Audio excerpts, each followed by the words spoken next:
आधार पे करेंगे वह हमारे लिए ज्योतिष है। वैसे ही षष्ठीयांश कुंडली जब हमारे पूर्व जन्मों को दिखाता है, पूर्व के 12 जन्मों को दिखाता है, तो ये 12 जन्म किस प्रकार हमारे जीवन में कार्य करते हैं, हम इस पे चर्चा करते हैं। इससे पहले जो हमारा जन्म था उस पे हम बात करते हैं। जैसे संचित धन को आप किस भाव से देखते हैं? दूसरा भाव। आप लोग उत्तर देंगे इसका। संचित धन को हम कहाँ से देखते हैं? दूसरे भाव से देखते हैं या आठवें से देखते हैं? दूसरे से देखते हैं। तो जब हम दूसरे भाव से संचित धन को देख रहे हैं, अर्थात किसी भी प्रकार का संचित किया हुआ कार्य उस भाव से दूसरा भाव होता है। तो दसम भाव की यदि हम बात कर रहे हैं कर्म की, तो दसम से दूसरा अर्थात एकादश भाव जो है वह कहीं ना कहीं हमारे कुंडली में हमारे संचित कर्मों को दर्शाता है। तो जब हम लग्न षष्ठीयांश कुंडली को बनाते हैं, तो षष्ठीयांश कुंडली का अष्टम भाव से जो दूसरा भाव है वह हमारे लिए क्या बन जाएगा? संचित कर्म बन जाएगा। तो कर्म तीन प्रकार के होते हैं, संचित है, क्रियामान है और प्रारब्ध है। तो प्रारब्ध क्या है? छठा भाव हम प्रारब्ध को लेते हैं। ठीक है। संचित कर्म दूसरा भाव हो गया, और उसके साथ ही अष्टम से छठा प्रारब्ध, अष्टम से दूसरा संचित, और क्रियामान। क्रियामान अर्थात जिस कर्म को हम कर रहे हैं, तो जिस कर्म को हम कर रहे हैं वो कौन सा भाव हो जाएगा? वह हमारे लिए हो जाएगा पंचम भाव। तो ये तीन भाव पे विशेष हमारी चर्चा रहेगी। जो दूसरा है, जैसे एक बार हम कुंडली को सामने रख लेते हैं तो और अच्छे से हम समझ पाएंगे इसे।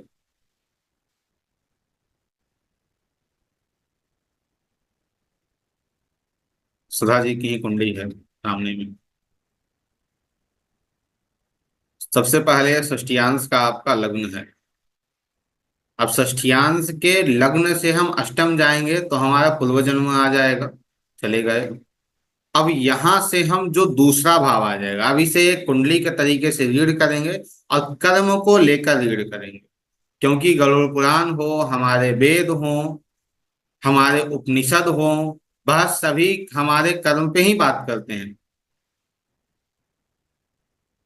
कर्म प्रधान विश्व करी राखा।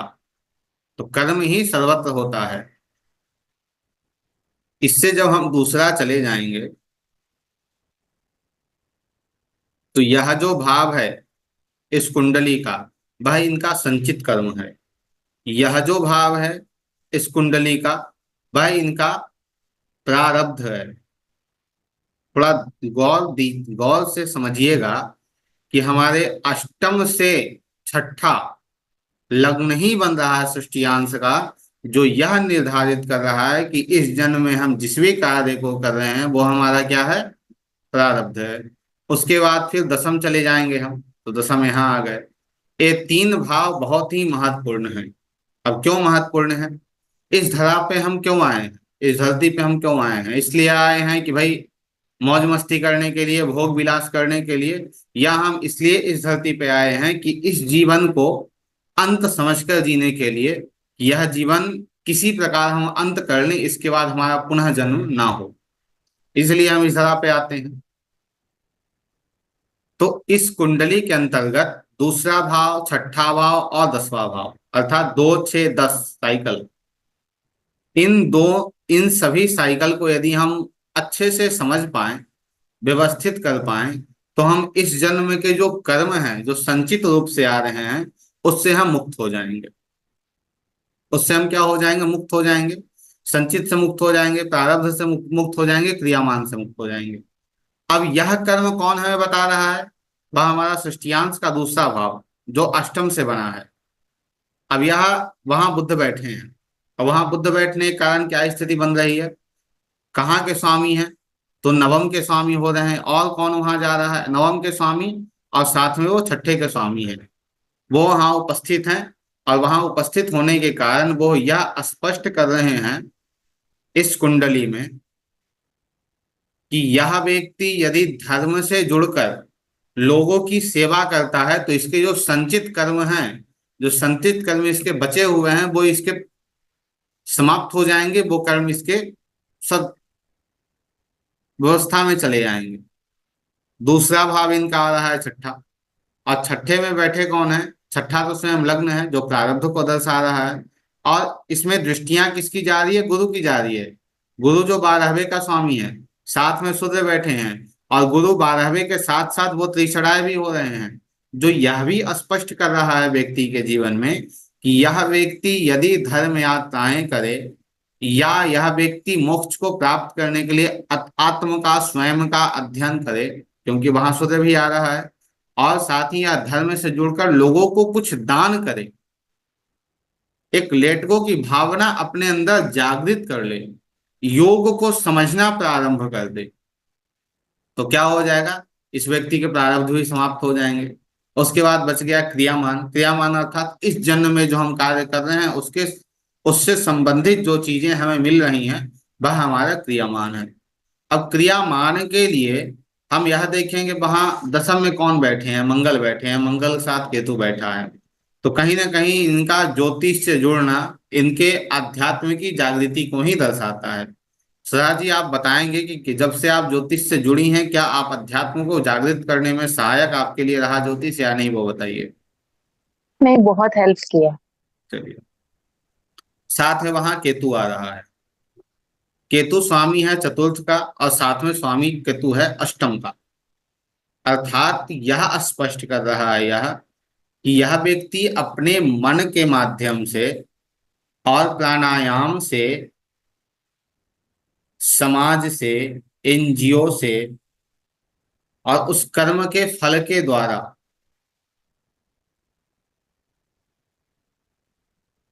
अपनी इच्छाओं को छोड़कर, क्योंकि इच्छाओं से 12वें में गए हैं मंगल, अपने से 12वें में, तो अपनी इच्छाओं का त्याग करके अपने समाज की इच्छाओं को पूर्ण करने का प्रयास करे, तो इस व्यक्ति को मुक्ति मिल जाएगी।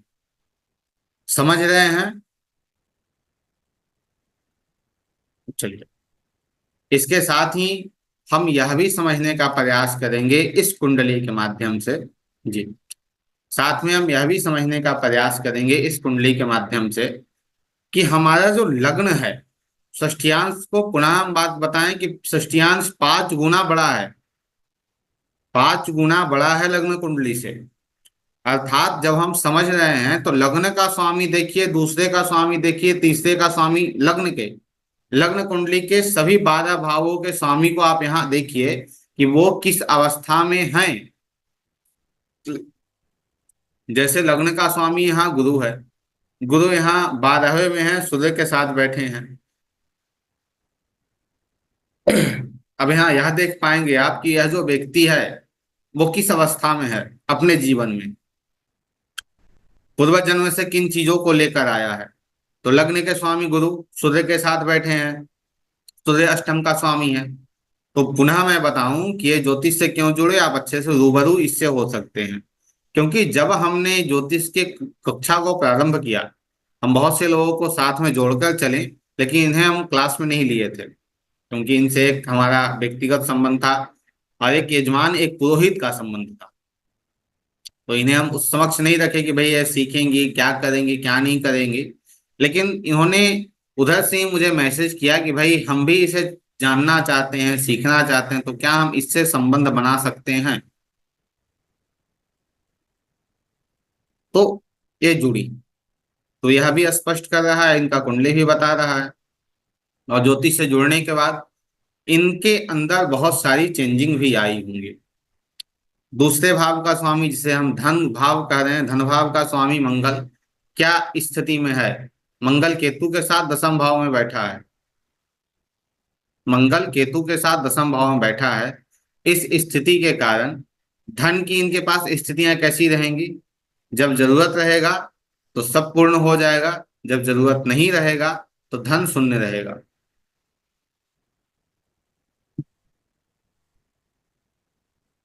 ठीक है। तो धन बिल्कुल शून्य रहेगा। जब जरूरत होगा तो उसकी व्यवस्था कर दी जाएगी, भगवत कृपा से वो सभी व्यवस्थाएं पूर्ण हो जाएंगी। तीसरा भाव, तीसरे भाव का स्वामी शुक्र कहाँ है? राहु के साथ बैठा है। तीसरा भाव क्या है? हमारा पराक्रम है। पराक्रम से भी ज्यादा वो हमारा आत्मबल है। एक और तरीके से आज हम लग्न कुंडली अर्थात जो 12 भाव है उसे डिफाइन करने करेंगे। जैसे लग्न जो है वो हमारी आत्मा है, ठीक है। दूसरा भाव जो है वो हम आत्मा को कैसे इस जीवन में व्यवस्थित करके रखेंगे, वह दूसरा भाव है। तीसरा भाव है वह हमारे आत्मा का बल है। चौथा भाव है वह हमारी आत्मा की मन है। पांचवा भाव, पांचवा भाव जो है वो हमारी आत्मा का चित्त है। अब आत्मा का मन क्या होगा और आत्मा का चित्त क्या होगा? आत्मबल तो समझ में आ गया कि भाई हम अंदर से साहसी होंगे, आत्मविश्वास हमारे अंदर होगा। लेकिन ये आत्मा का मन क्या है? आत्ममन। जैसे मैं आपके समक्ष कुछ और हूं, ठीक है। जो लोग हमारे अंतर्गत आ रहे हैं, जो मुझे निजी तरीके से जानते हैं, उनके सामने मैं कुछ और हूं। लेकिन यदि बात की जाए मेरे स्वयं की कि मैं क्या हूं, तो मेरा आत्मन ही जानेगा कि मैं क्या हूं।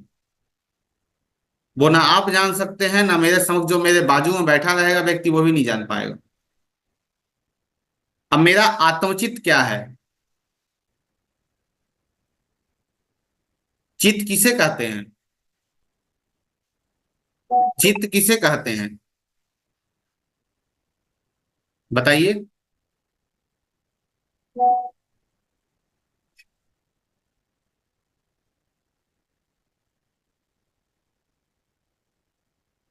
चित्त किसे कहते हैं, हमारा एक प्रश्न है आप लोगों से। फिर हमें ऐसा लगेगा कि हम अध्यात्म पे बिना मतलब के बोले जा रहे हैं, कोई इसका फिर ये नहीं है।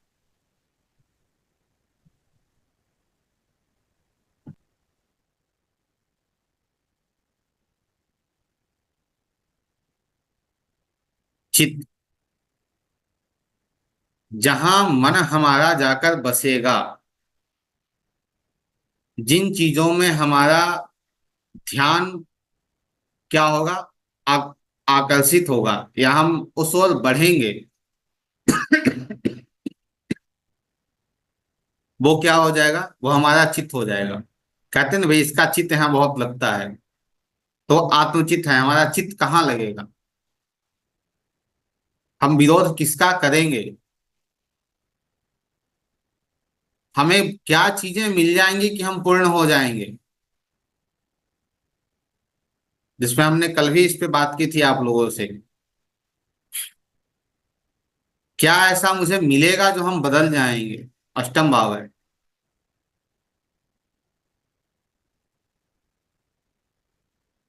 क्या ऐसा हमें मिलेगा या मेरे जीवन में आएगा जिससे मेरी जागृति स्वयं की हो जाएगी?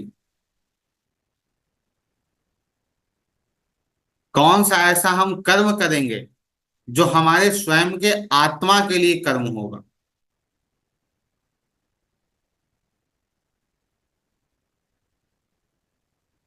इस तरीके से हम भाव को भी लेके लेंगे। उसके साथ ही जैसे अभी हम बात कर रहे थे तीसरा भाव, चौथा भाव, पांचवा भाव, तो ऐसे हर भाव के स्वामी को यहाँ देखेंगे।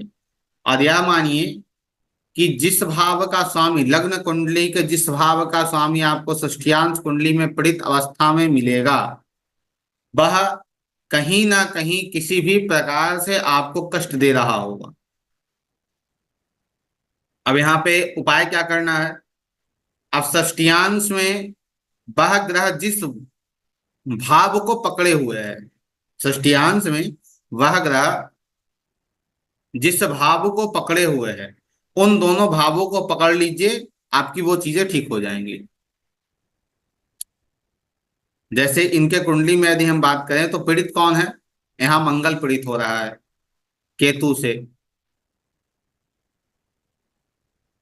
और कोई ग्रह से तो वो पीड़ित नहीं है, तो विशेष से पीड़ित हम नहीं मानेंगे।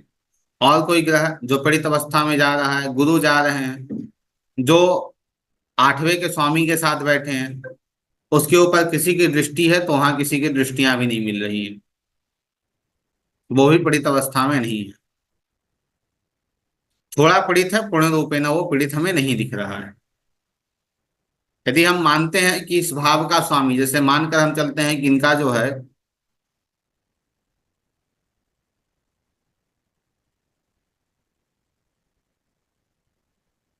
चंद्रमा पीड़ित है, चंद्रमा पीड़ित है, तो चंद्रमा को हम कैसे ठीक करेंगे? चंद्रमा लग्न कुंडली में पंचम का स्वामी है, जो इनके शिक्षा संतान पक्ष को दिखाता है। चंद्रमा शनि के साथ बैठकर वहां अच्छी अवस्था में नहीं आ रहा है।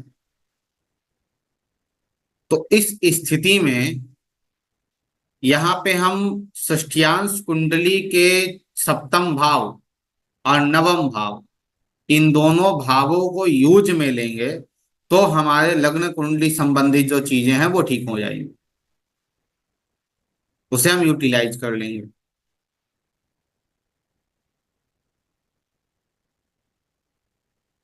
जैसे इनके कुंडली के अष्टम भाव का स्वामी और तीसरे भाव का स्वामी शुक्र राहु और केतु के एक्सेस में है, और साथ में मंगल भी आ रहे हैं, मंगल जो एकादश के स्वामी हो रहे हैं। शुक्र यहाँ पीड़ित अवस्था में है। अब यहाँ डॉक्यूमेंट, इन्हें इन डॉक्यूमेंटेशन की बहुत समस्या रहती होगी। उसके साथ यह कहीं कहीं अपने आप को बहुत हारा हुआ महसूस करते होंगे, वे हमारा कुछ नहीं है, सब खत्म हो गया। तो वहां पे इन्हें शुक्र के जो दो घर इन्हें मिले हैं, पंचम और दसम, इन दोनों को इन्हें व्यवस्थित करना होगा। जब इन्हें व्यवस्थित कर लेंगे तो इनकी जो समस्याएं हैं वो ठीक हो जाएगी।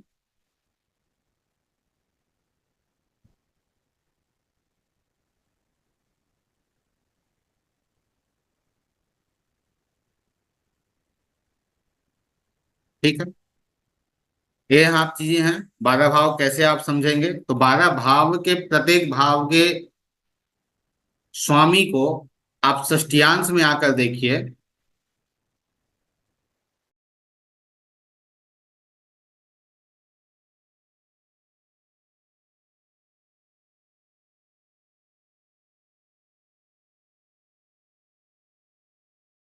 12 भाव जो हैं वो सभी 12 भावों के सभी ग्रहों को आप यहाँ षष्ठ्यांश में आकर देखिए कि भाई क्या वो पीड़ित अवस्था में है या नहीं है। जैसे एक कुंडली मैं आपके समक्ष रख रहा हूँ।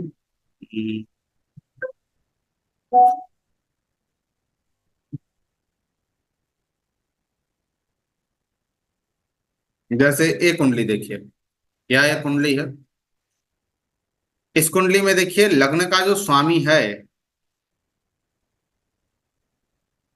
इस कुंडली में लग्न का जो स्वामी है वो यहाँ षष्ठ्यांश में क्या स्थिति बना रहा है? तो लग्न का स्वामी मंगल किसके साथ आ गया? चंद्र और बुध के साथ आ गया। चंद्र नवम के स्वामी है और बुध कहाँ के स्वामी हो गए? बुध बुध यहाँ पे एकादश के स्वामी हो गए, और एकादश के स्वामी होने के साथ साथ वो आठवें के भी स्वामी हैं आराध्य की कुंडली में। दूसरा बढ़िए कृतार्थ की कुंडली देखिए। तो कृतार्थ की कुंडली में आप देखेंगे लग्न का जो स्वामी है शनि, वो दूसरे भाव में बैठा है, और उसके ऊपर किसी ग्रह की दृष्टि जा रही है, वो बुध की ही जा रही है जो दूसरे का ही स्वामी है, और वह पंचम का स्वामी है। लेकिन इन दोनों को जैसे आप देख रहे हैं आराध्य की कुंडली, तो आराध्य की कुंडली आप देखकर कहेंगे भाई इसे तो कोई पीड़ा नहीं होगी, ये बहुत अच्छा व्यक्ति होगा, कोई समस्या इसके जीवन में नहीं होगी। और जो कृतार्थ की कुंडली और जो आराध्य की कुंडली है, उस आराध्य की कुंडली में आप देखेंगे कि उसका जो लग्न का स्वामी है वो छठे में चला गया, साथ में चंद्रमा आ रहे हैं, बुध आ रहा है जो त्रिशराय है, मारक है, साथ में मंगल आ रहे हैं, मंगल स्वयं छठे में चले गए हैं। तो कौन सी कुंडली आपको लग रही है कि ज्यादा पीड़ित है, और कौन सी कुंडली आपको लग रही है पीड़ित नहीं है? यह जो आराध्य है, आराध्य एक ऐसा बच्चा है, कि आप देखेंगे आराध्य का डेट ऑफ बर्थ है 6 मार्च 2014। आराध्य एक ऐसा बच्चा है कि इसे कुछ बताने की आवश्यकता नहीं होती कि भगवान की पूजा कैसे करनी है, भगवत कृपा कैसे प्राप्त करना है, घर से निकलना है तो भगवान को प्रणाम करके निकलना है, घर आना है तो माता पिता को प्रणाम करना है। इसे बताने की कोई आवश्यकता नहीं होती, वो स्वयं करते चला जाता है। लेकिन यह जो कृतार्थ है, इसे हर चीज बतानी पड़ती है, फिर भी यह बच्चा नहीं करता। आप देखेंगे इसका लग्न का स्वामी तो पीड़ित नहीं हो रहा है, तो भी ऐसा क्यों है? तब भी ऐसा क्यों है कि यह व्यक्ति पूर्ण रूपेण अच्छी अवस्था में है।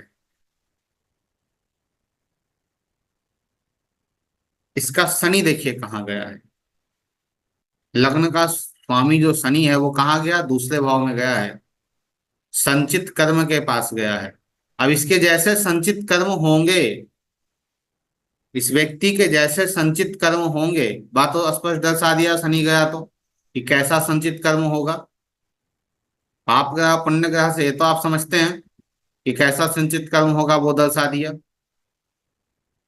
और उसके साथ ही उसका उसका प्रभाव भी उसे दिख रहा है कि वह बच्चा जो है वो व्यवस्थित नहीं है अपने जीवन में।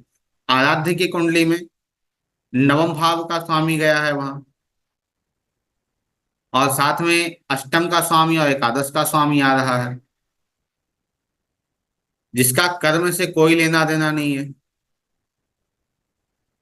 तो यहाँ पे चीजें व्यवस्थित हमें दिख रही है। यह कुंडली है। इस कुंडली में यह देखिए,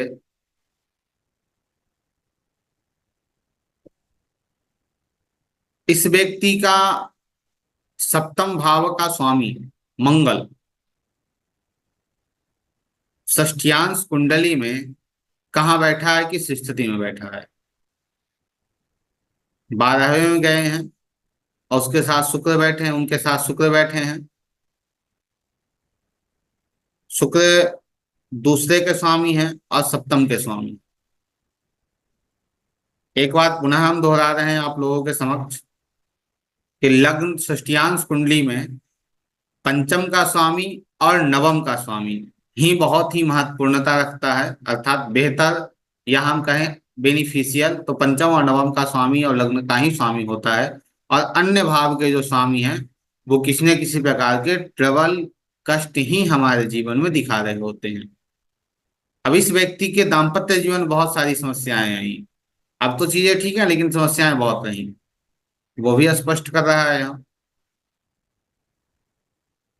इसके साथ एक और चीजें आप समझेंगे, जैसे नववांश कुंडली है। अच्छा, नववांश कुंडली आप लोगों को दिख रही है ना? जी जी। अब इनके नववांश जी सर। कुंडली का स्वामी कौन है? चंद्रमा है। अब उस चंद्रमा को देखिए कि यह जो षष्ठीयांश कुंडली है उसमें चंद्रमा आपको पीड़ित दिख रहा है या नहीं दिख रहा है, वो बताइए। चंद्रमा षष्ठीयांश कुंडली में पीड़ित है या नहीं है? जी सर। पीड़ित है, बुध से पीड़ित है वो। अब इसका आधार यह है कि कोई भी व्यक्ति हो, जैसे हम नवमांश में जाकर देखते हैं कि हर ग्रहों का, हर भाव का भाग्य क्या है। हर भाव का हम जाकर भाग्य देखते हैं, हर ग्रह का भाग्य देखते हैं कि नवमांश में क्या बता रहा है। क्योंकि नवमांश क्या है? फल है। और लग्न क्या है? एक वृक्ष है। तो वैसे ही जो षष्ठ्यांश कुंडली है, इसमें हम जाकर देख रहे हैं कि भाई इस व्यक्ति का जो पूर्व जन्म से लेकर यह व्यक्ति आया है, पूर्व जन्म से जो चीजें यह व्यक्ति लेकर आया है अपने साथ, वो कैसे चल रही हैं। जैसे नववांश कुंडली हमारा दाम्पत्य जीवन बताता है, तो नववांश कुंडली का स्वामी यदि यहाँ पीड़ित अवस्था में आ रहा है तो इस व्यक्ति का दाम्पत्य जीवन क्या होगा? पीड़ित अवस्था में रहेगा। उस अवस्था को ठीक कैसे करना है? तो नौकरी से और यात्रा से, क्योंकि तीसरे और छठे के स्वामी वहां जा रहे हैं। वैसे ही दसमांश कुंडली है। दसमांश कुंडली का स्वामी भी यहाँ चंद्रमा है। इस व्यक्ति की शिक्षा बहुत अच्छी है। बहुत अच्छी की हम बात करें जैसे आप शिक्षा के लिए आप कौन से वर्ग को देखते हैं, बताइए।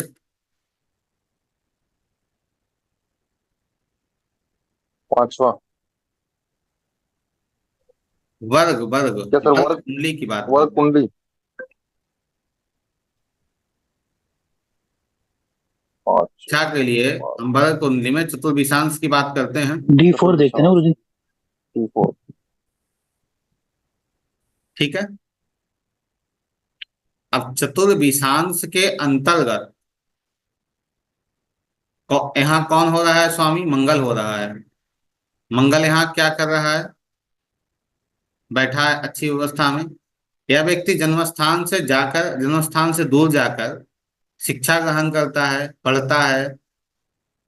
अब यहाँ मंगल दो चीजों को दे रहा है, एक तो दाम्पत्य जीवन को भी दे रहा है, एक शिक्षा को भी दे रहा है। लेकिन शिक्षा में मंगल यहाँ अच्छी अवस्था में क्यों हो रहा है, क्योंकि व्यक्ति जन्मस्थान दूर जाकर पढ़ता है। शिक्षा बहुत अच्छी इनकी रही, फिर भी आज तक जो है वो प्रोफेशनली स्टेबल नहीं हो पाए हैं, व्यवस्थित नहीं हो पाए हैं।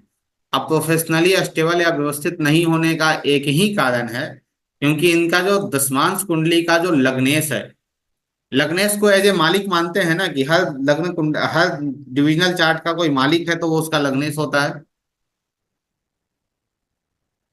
और जब लग्नेश बिल्कुल। ही पीड़ित अवस्था में चला जाए तो क्या उस व्यक्ति को किसी भी प्रकार से उस वर्ग कुंडली संबंधित चीजें प्राप्त होंगी, नहीं होंगी।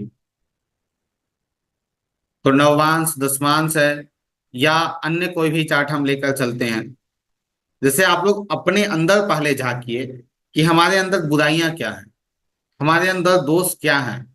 अब उस दोष से संबंधित आप उस वर्ग कुंडली को देखिए, और उस वर्ग कुंडली में आप जांचिए और परखिए कि क्या यह जो वर्ग कुंडली हम देख रहे हैं उसका जो लग्नेश है, लग्न का अधिपति है, वो षष्टियांश कुंडली में पीड़ित अवस्था में हो रहा है या नहीं हो रहा है।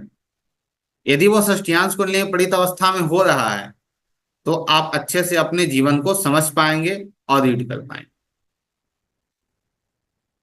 दूसरा, जैसे अभी अनुराधा जी कुंडली पे हमने इतने सारी बातें कर ली, लेकिन अभी तक हम जांच नहीं कर पाए कि भाई इनका जो षष्टियांश कुंडली है वो सही है या गलत है। तो यहाँ लग्न क्या आ रहा है, 6 आ रहा है इनका। यहाँ लग्न क्या है, 2 है, तो 2 6 10 में आ रहा है, अर्थात एक कुंडली सही है।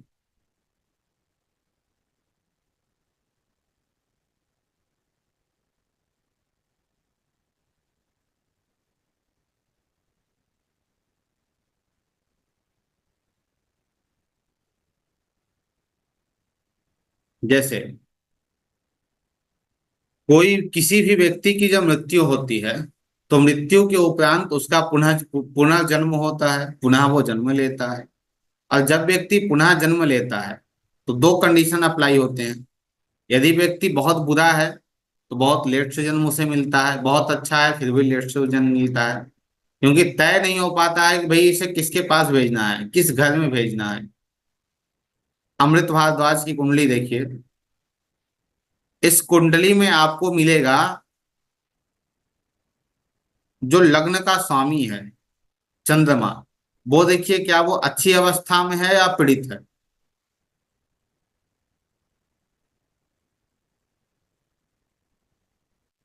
पीड़ित है, सूर्य के साथ है, सूर्य त्रिषणाय हो रहे हैं, पापी हैं, उनके साथ आ रहा है तो वह पीड़ित अवस्था में जा रहा है।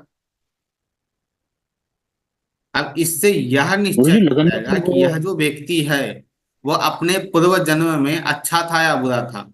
इसका तात्पर्य समझिएगा, तात्पर्य बहुत छोटा सा है इसका, कि यदि व्यक्ति बहुत ही अच्छा जीवन लेकर आया है, जैसे मान लीजिए हमारा जन्म किसी एक गरीब परिवार में, बहुत ही निर्धन परिवार में हुआ, या ऐसे घर में हुआ जहां सात्विकता का कोई महत्व ही नहीं है, तामसिकता का ही महत्व सर्वोच्च शिखर पे है, तो वहां स्पष्ट हो जाएगा कि हमने अपने पूर्व जन्म में अनेक प्रकार के अनैतिक कार्य किए हैं, जिस कारण से हमारा यह जो जन्म है वो ऐसी परिवार में या ऐसी व्यवस्थाओं में हुआ है। लेकिन यदि हमारे माता पिता सात्विक हों, व्यवस्थित हों अपने जीवन में, धन उतना मिल सके जिससे हमारा जीवन चल सके, और ऐसी व्यवस्थाएं बन रही हैं, तो कहीं ना कहीं हमारा यह होगा कि जो हमारा पूर्व जन्म है वो कुछ ठीक रहा होगा, जिस कारण हमारा यह जो जन्म है जो बचपन से ही व्यवस्थित होकर चल रहा है। तो लग्न के सभी डिविजनल चार्ट के लग्न के स्वामी को देखिए कि वह षष्ठीयांश कुंडली में क्या कर रहे हैं। तो उससे आप यह समझ जाएंगे कि भाई आपका जो षष्ठीयांश कुंडली है, आपका जो कर्म है वो किस आधार पे करेंगे तो क्या चीजें ठीक होंगी। कभी भी कुंडली को ऐसे रीड करके मत चलिएगा कि भाई हमारे कुंडली में क्या क्या है उसे ढूंढना है, नहीं। एक पर्टिकुलर पर्सनल कुंडली पे जाइएगा कि मुझे धन नहीं प्राप्त हो रहा है या मैं योग की ओर नहीं बढ़ रहा हूं तो क्या करना है हमें। योग की ओर नहीं बढ़ना है तो विषांश कुंडली को जाइए। विषांश कुंडली का जो लग्नेश है उसे पकड़िए, और लग्नेश को पकड़कर आप षष्ठीयांश कुंडली में आइए और षष्ठीयांश कुंडली में देखिए कि वो उसका जो लग्न का स्वामी, विषांश कुंडली का लग्न का जो स्वामी है वो क्या षष्ठीयांश से पीड़ित हो रहा है। यदि पीड़ित हो रहा है तो फिर वहां जाकर देखिए कि जिन ग्रहों से वो पीड़ित अवस्था में है, जिन, माफ कीजिए, जब वो पीड़ित अवस्था में आ रहा है तो देखिए वो किन किन भावों को लेकर चल रहा है। वो जिन जिन भावों को लेकर चल रहा है उस भाव को आप अपने योग में लाना प्रारंभ कीजिए, वो यूटिलाइज कर लीजिए। आपकी योग की जो जागृति है वो हो जाएगी। तो षष्ठीयांश कुंडली से हम कैसे उपाय करते हैं, हम इस पर भी बात कर रहे हैं। और उपाय जो आप करेंगे वो कर्म के आधार पे ही करेंगे। जैसे श्रद्धा जी कुंडली है, ठीक है, इनके नववांश का स्वामी चंद्रमा है, और नववांश का इनका स्वामी चंद्रमा शनि के साथ आ रहा है, और किसी की दृष्टियां नहीं जा रही हैं। तो एक तरीके से चंद्रमा लग्न का स्वामी है, दूसरे भाव का स्वामी है। तो एक तरीके से क्या होगा, दाम्पत्य जीवन ना ही बहुत बेहतर होगा और ना ही बहुत खराब होगा। वो ठीक ठाक, रेल के पटरी के दो पहिए हैं वैसे ही वो चलते रहेगा। बहुत व्यवस्थित भी नहीं रह पाएगा या बहुत खराब भी नहीं होगा। इनके दसवांश कुंडली का स्वामी मंगल है, मंगल केतु के साथ बैठा है। यह अभी तक पीएचडी करने के बाद भी अभी तक ये अपने कार्मिक जीवन में, प्रोफेशनल जीवन में व्यवस्थित नहीं हो पाई हैं। जो एक व्यवस्था मिलनी चाहिए, व्यवस्थित होना चाहिए, व्यवस्थित नहीं हो पाई हैं। ठीक है। जैसे यह दो द्वादशांश कुंडली है, द्वादशांश कुंडली का स्वामी गुरु, गुरु यहाँ सूर्य के साथ बैठे हैं, सूर्य अष्टम के स्वामी हैं। ठीक है। माता पिता का इनका जीवन कैसा रहा, तो अष्टम संघर्ष है। या तो माता पिता बहुत आध्यात्मिक होंगे या तो उनका जीवन बहुत संघर्षमय बीता होगा।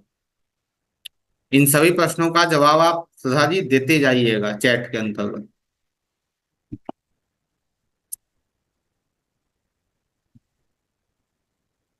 जी।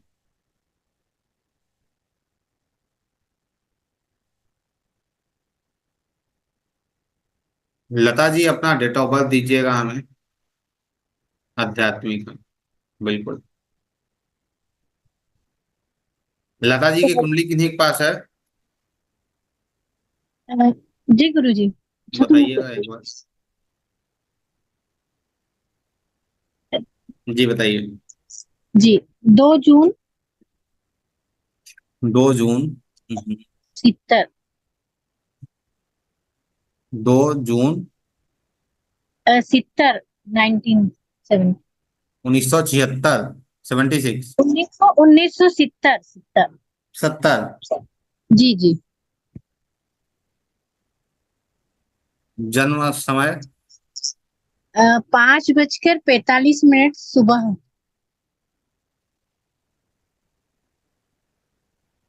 जन्म स्थान इंदौर।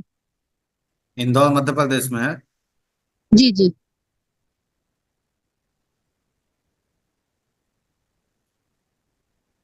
ठीक है। लता जी आपकी कुंडली थी। अब आपका जो लग्न है, सबसे पहले यह हम देखेंगे कि आपके कुंडली के अंतर्गत लग्न कुंडली से आपका यह कुंडली मैच कर रहा है या नहीं कर रहा है। तो लग्न कुंडली आपका दूसरा का है तो 2 6 10 होना चाहिए। लग्नेश आपके शुक्र हैं, और साथ में चंद्रमा, चंद्र 1 5 9 में बैठा है। तो शुक्र और चंद्र में यह देखिए कि मजबूत स्थिति में कौन है, मजबूत अर्थात अच्छी अवस्था में कौन आ रहा है। मंगल आ रहे हैं, शुक्र आ रहे हैं, या चंद्रमा आ रहे हैं। पीड़ित कौन है ज्यादा, शुक्र पीड़ित है या चंद्रमा। तो यहाँ पे शुक्र मंगल से पीड़ित हो रहे हैं, और चंद्रमा शनि अच्छी अवस्था में है, 9 और 10 के स्वामी हैं, और चंद्रमा त्रिशराय हो रहे हैं। तो यहाँ पे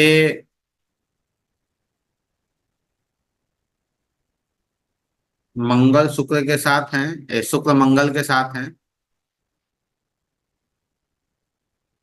और चंद्रमा बुध और शनि के साथ।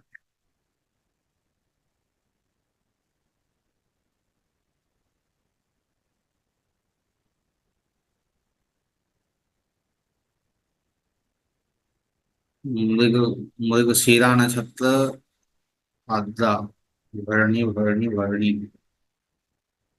आपका डेट ऑफ बर्थ यही है ना, समय यही है, बिल्कुल सही है। गुरु जी वैसे सही है, लेकिन मुझे ऐसा लगता है कि कहीं अ, सही नहीं है। क्योंकि ज्यादा पीड़ित यहाँ पे चंद्रमा हो रहे हैं, क्योंकि 12वें में गए हैं, साथ में तीसराए हैं चंद्रमा, और बुध, नहीं चंद्रमा यहाँ पीड़ित नहीं है, क्योंकि बुध आ रहे हैं ना, बुध पंचम के स्वामी हो जा रहे हैं, शनि 9 और 10 के स्वामी हैं, तो चंद्रमा पीड़ित नहीं है, मंगल पीड़ित है। और चंद्र के अनुसार आपका लग्न बन रहा है, ठीक है, आपका जन्म समय जो है वो ठीक है, उसमें कोई एक जी चेंजिंग करने की आवश्यकता नहीं है। अब इस कुंडली के अंतर्गत जैसे इनका नवभांश का स्वामी है, ये तो क्लियर हो गया, यही कुंडली है। तो पहले 8वें भाव को हम यहाँ लग्न बना लेते हैं। अब हम यहाँ देखेंगे कि इनका नवभांश का स्वामी, लग्न का स्वामी हो गया बुध। बुध इनका पंचम में है। क्या बुध के ऊपर किसी ग्रह की दृष्टि जा रही है? कोई ऐसा ग्रह जो बुध को पीड़ित कर रहा है, बताइए। कोई ग्रह नहीं है जो बुध को पीड़ित कर रहा है। आपका दाम्पत्य जीवन ठीक ठाक है? जी। कोई समस्या उसमें? नहीं, बस मतभेद रहते हैं थोड़े। वो मतभेद तो हर किसी के जीवन में है। जी जी, बाकी ठीक। चलिए, अब इनके दशमांश कुंडली का स्वामी बुद्धि है।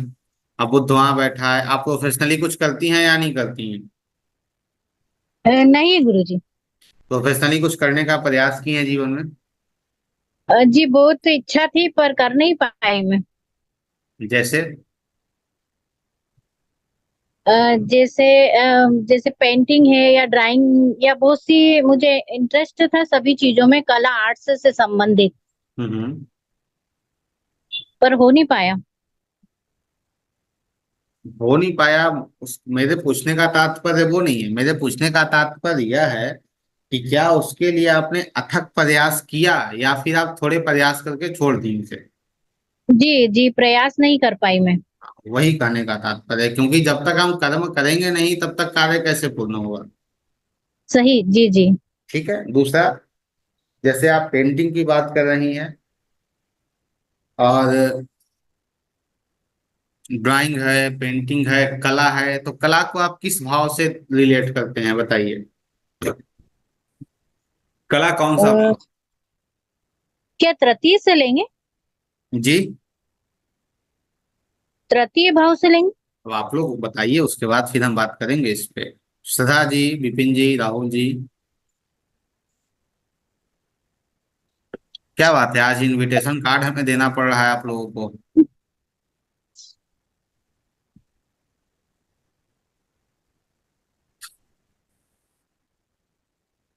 बताइए, कला को, पेंटिंग को किस भाव से लेंगे?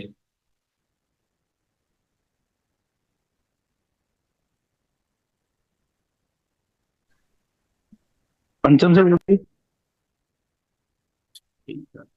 राहुल जी, सदा जी।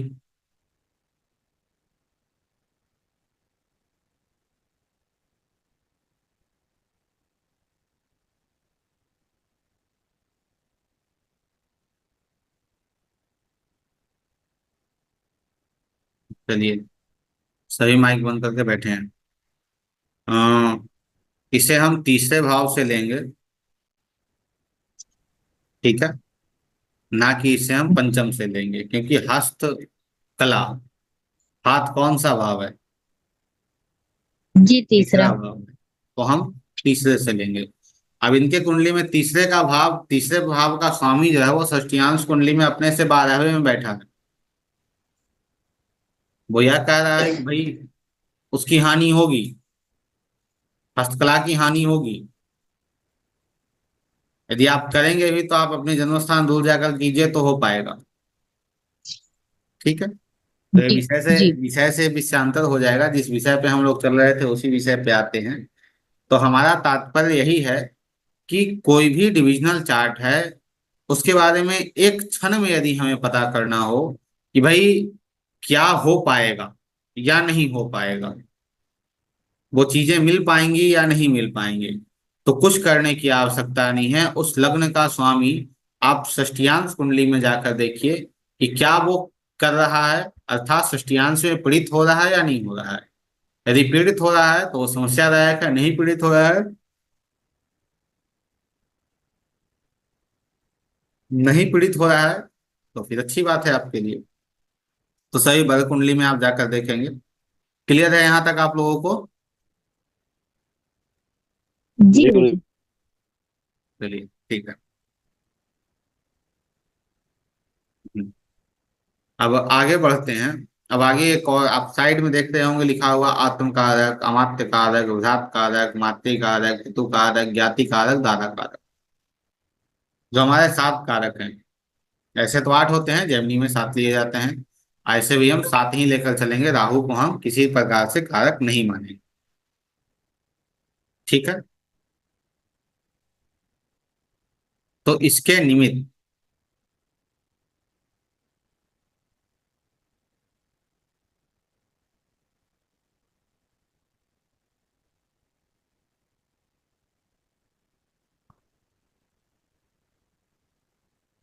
चलिए, तो कहाँ थे हम? कारक के ऊपर। तो ये जो कारक हैं सभी, इन सभी कारक को हम कैसे लेकर चलते हैं? तो इन सभी कारक को हम लेकर चलेंगे, जैसे आत्म कारक इनका कौन है? बुध है। तो बुध को देखिए क्या स्थिति उनकी बन रही है, वो ठीक है, अच्छे हैं, क्या है? तो बुध यहाँ पे ठीक अवस्था में है। ठीक है, तो वहां कोई समस्या नहीं है। फिर जाइए अमात्य कारक। अमात्य कारक धन को दर्शाता है, 2 6 10 के ट्राइन को दर्शाता है अमात्य कारक। तो अमात्य कारक को देखिए वो कैसी अवस्था में है। तो अमात्य कारक दूसरे दूसरे भाव में चंद्रमा के साथ बैठे हैं, चंद्रमा नवम का स्वामी है। तो यहाँ भी विशेष कोई समस्या नहीं आएगी। लेकिन मंगल की दृष्टि पड़ रही है, जो मंगल छठे के स्वामी हो रहे हैं, तो यहाँ थोड़ा अमात्य में थोड़ी तकलीफ मिलेगी। और लता जी इससे रिलेट भी कर पाएंगे कि हाँ थोड़ी तकलीफ आ सकती है उसमें, धन में। उसके बाद तीसरा आता है भ्रात भ्रात कारक। भ्रात कारक अर्थात 3 7 11 या तीसरा भाव। वहां कौन है? चंद्रमा है। चंद्रमा शनि के साथ बैठे हैं। शनि त्रिसराय है और लग्न केंद्र का भी स्वामी है, साथ में मंगल की दृष्टि भी आ रही है। अर्थात आत्मबल में इन्हें समस्या हो सकती है, इच्छा की पूर्ति में थोड़ी तकलीफ रहेगी। उसके बाद मातृकारक। मातृकारक शुक्र हैं, अर्थात चतुर्थ भाव, 4 8 और 12। 4 8 और 12 इन भावों को लेकर मातृकारक चलता है।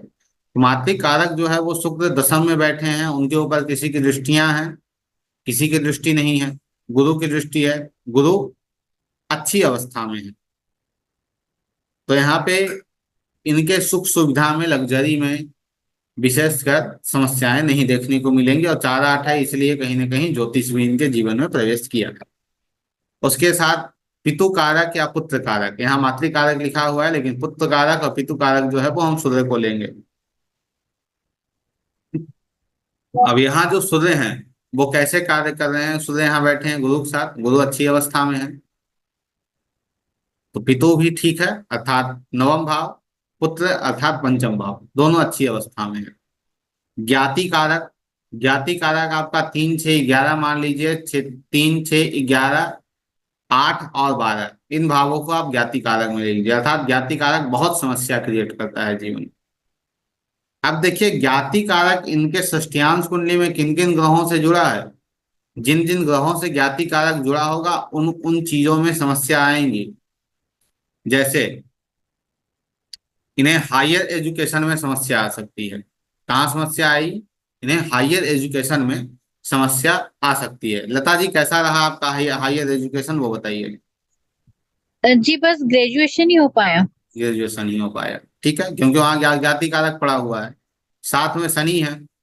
अब शनि पुनः देख लीजिए कि ये हस्तकला में बहुत निपुण रही, और फिर भी ये अपने जीवन में वो बेहतर मंजिल, वो बेहतर चीजें नहीं प्राप्त कर सकी जो इनकी लालसा थी, जो इनकी अभिलाषा थी, जो करना चाहते थे, क्योंकि वहां ज्ञाति कारक देख रहा है उसे, शनि को, वहां भी समस्या देकर चला गया। अब ज्ञाति कारक के बाद आते हैं दारा कारक, जो आपका पार्टनर है, सप्तम भाव है।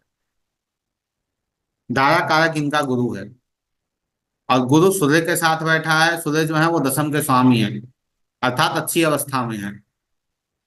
लेकिन केएन राव साहब हमेशा कहते रहे हैं, और साथ में आपके एक और लेखक हैं, मैं उनका नाम स्मरण नहीं है, हम भूल रहे हैं, भास्करानंद जी महाराज, कि छठे भाव में गए हुए अच्छे ग्रह, जो सौम्य ग्रह हैं, वो यदि छठे भाव में चले जाते हैं तो वह एक रूप से कचरे के ढेर में गए हुए रत्न की पेटी या रत्न, वो चीजें बन जाती हैं। तो सूर्य और गुरु का छठे में जाना थोड़ा समस्यादायक इनके जीवन में रहा।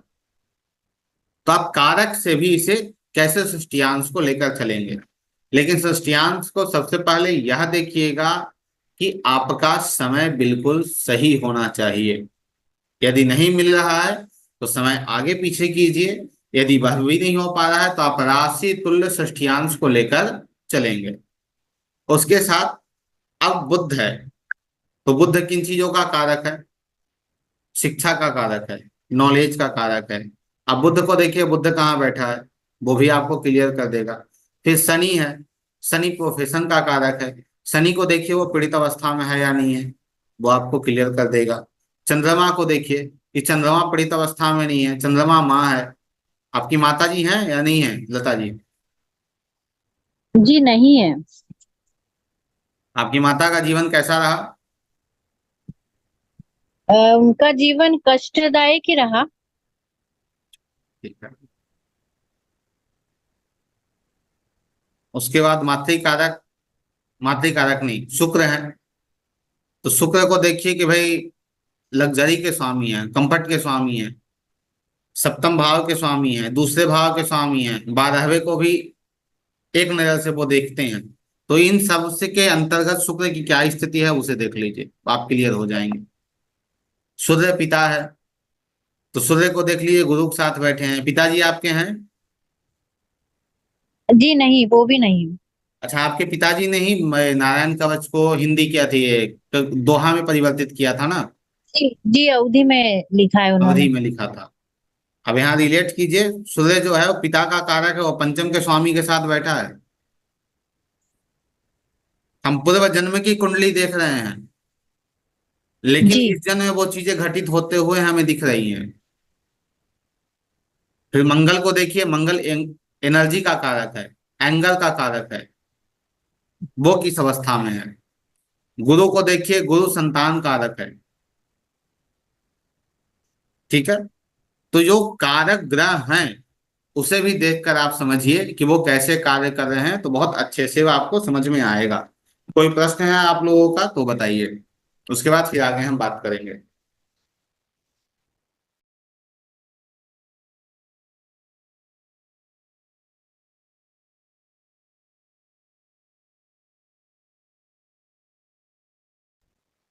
गुरु जी, ज्ञाति कारक किस प्रकार का कष्ट देता है? विपिन जी, ज्ञाति कारक जो है,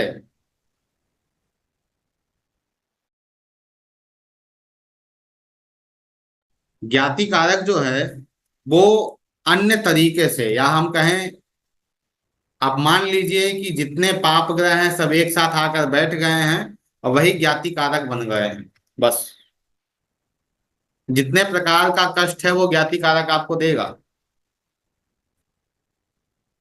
और गुरुजी जैसे मेरी कुंडली में ज्ञाति कारक बुध है, पर मेरी बुध की दशा अंतर्दशा अच्छी जाती है, मतलब बुद्ध की अंतर्दशा देखिए अच्छी फिर जाती है। यहाँ पे आप जो हैं, यहाँ पे फिर जो हैं आप फंस रहे हैं। फंस कैसे रहे हैं? जैसे आपकी कुंडली है, आपकी विपिन जी, आपकी कुंडली कहाँ गई?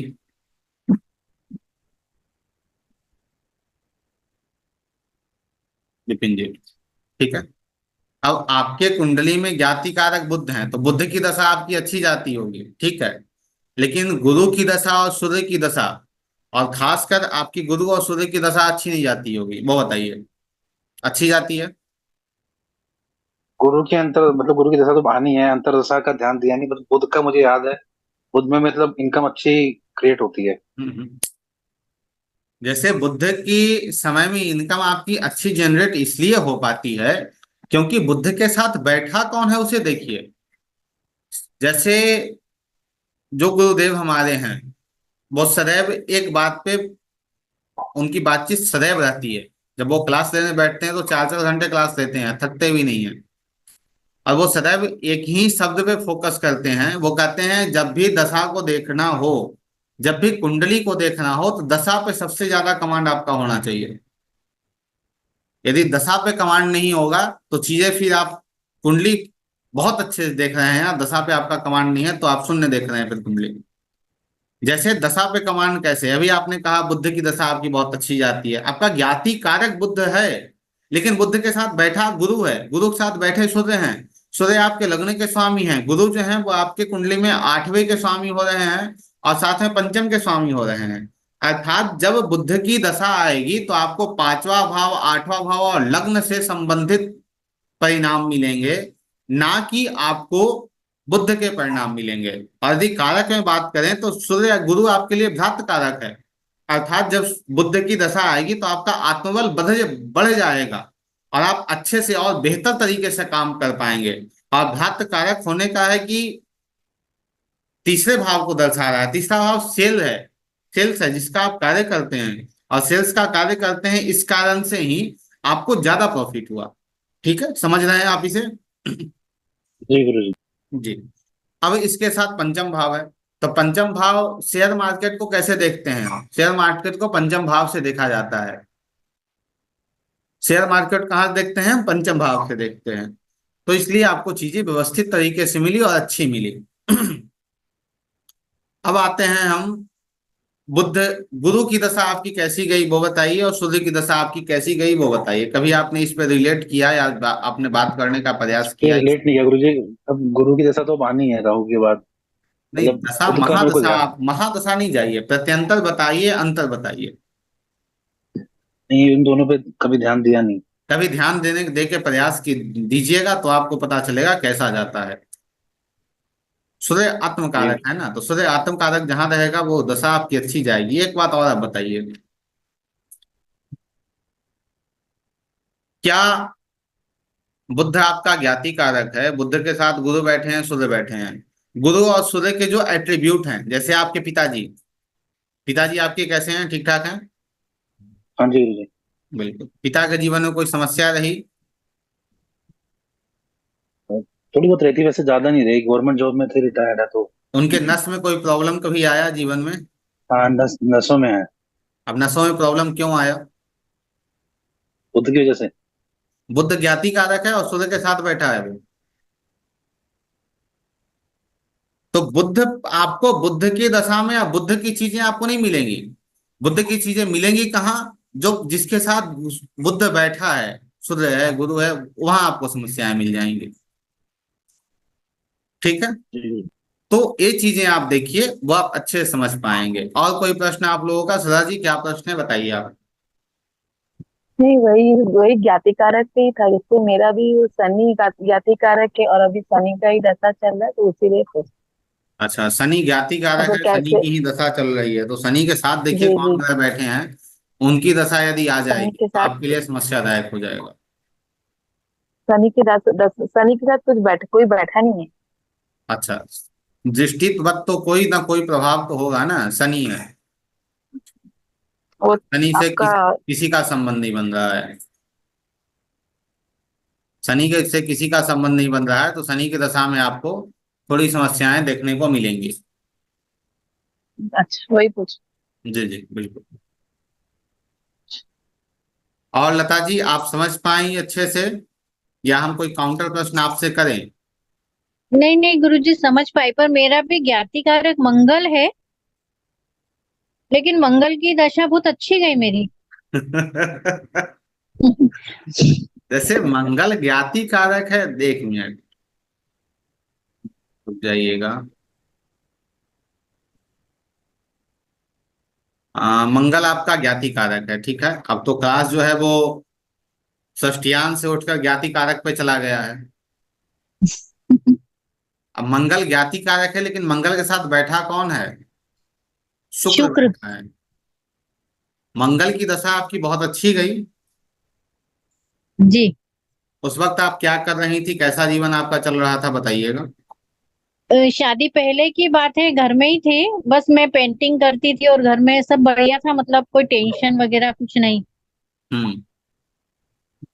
टेंशन वगैरह कुछ नहीं था, पेंटिंग वगैरह आप करती थी। जी।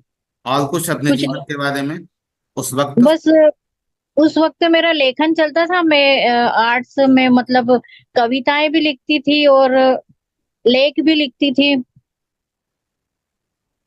मतलब यही चलता था। कविताएं भी लिखते थे, लेख भी लिखते थे, ये सारी चीजें आपके जीवन में चलती थी। जी। क्या उस वक्त आप छठा भाव किसी प्रकार यूज में आप ले रही थी? जैसे छठा भाव जैसे ड्यूटी से अपने कार्य को करना, डिसिप्लिन मेंटेन करना, डाइट फॉलो करना, सेवा लोगों की करना। जी बिल्कुल, ये तो मेरा शुरू से अभी तक यही है। ठीक है, तो इसलिए आपकी वो चीजें आपकी ठीक रही, कोई समस्यादायक नहीं है। और दूसरा है कि शुक्र जो है वो लग्नेश है, इस कारण जी। विशेष आपको मंगल की दशा में समस्या नहीं आई, लेकिन जब शुक्र की दशा आएगी तो थोड़ा समझिएगा वहां। जी शुक्र की तो पहले ही मतलब पहले ही निकल गई वो।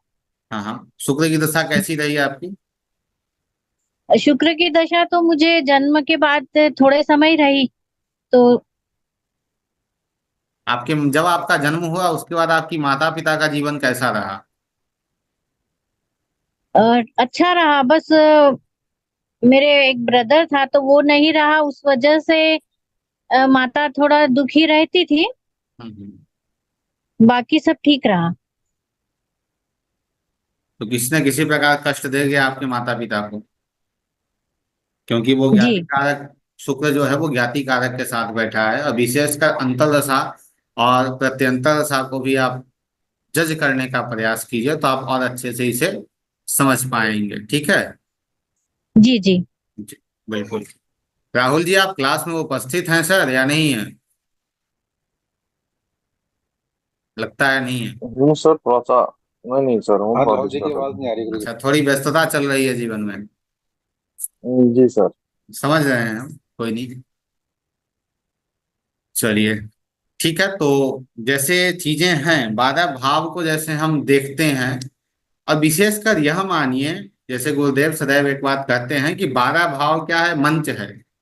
उन 12 भावों पे जो ग्रह हैं वो एक्ट कर रहे हैं, वो अपना अपना कला दिखा रहे हैं, कोई कुछ दिखा रहा है, कोई कुछ दिखा रहा है, ठीक है। सभी सभी अपने अपने कला को प्रदर्शित कर रहे हैं। जब हम मंच को बेहतर करेंगे, कलाकार को बेहतर करेंगे, तभी चीजें व्यवस्थित हो पाती हैं। तो ये एक यूटिलाइजेशन का एक विशेष नियम यह है कि जिस भाव को जो ग्रह देख रहा है, या उसमें बैठा है, या उस भाव से संबंध बना रहा है, तो उस ग्रह को उस भाव से जोड़ दीजिए। अर्थात मंच को आप उस एक्टर से जोड़ दिए, तो जब वो दोनों जुड़ जाएंगे तो डांस प्रारंभ हो जाएगा।